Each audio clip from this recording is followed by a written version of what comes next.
Welcome to Maiden Voyage Tours. Day of the Hunter-Gatherer on my website and the presentation that I give on a daily basis. I have named the Day of the Hunter-Gatherer. And it causes a little confusion with people. Sometimes they get a Native American thing on what I'm trying to do here.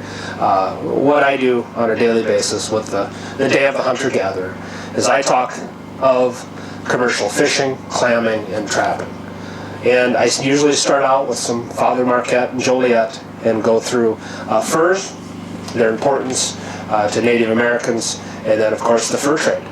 And then we will switch to mussling, the Mississippi River, the different waves of clamming you had what the Native Americans used the mussels for. Onto the button industry. Every one a work of art. These are all buttons from the clamshells. And I will talk of the button industry. Running alongside of the button industry, the pearling days. It had its own name, its own window of time. The pearls of the Mississippi River, legendary. Princess Diana, on her wedding day, received a pink pearl from Lynxville, Wisconsin, the main jewel of her wedding band on her wedding day. And I will talk of the significance, the money, kind of similar to a gold rush, the pearling days, right at the turn of the century.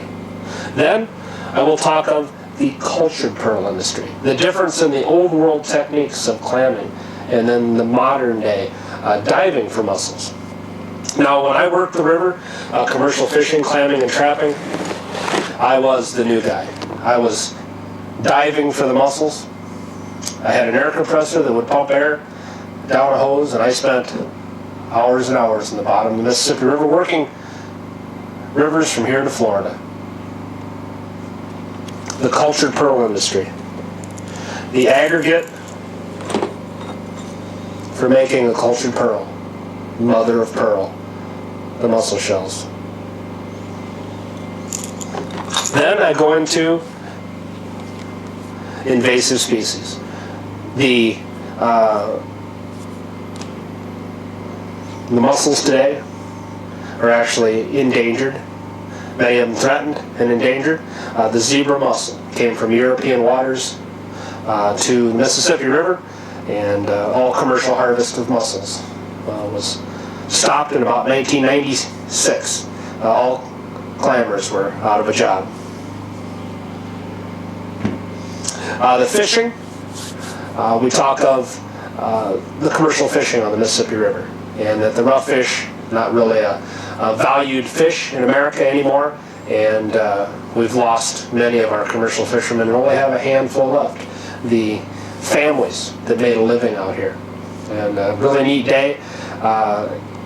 The history that went along with all the different families and things in this area.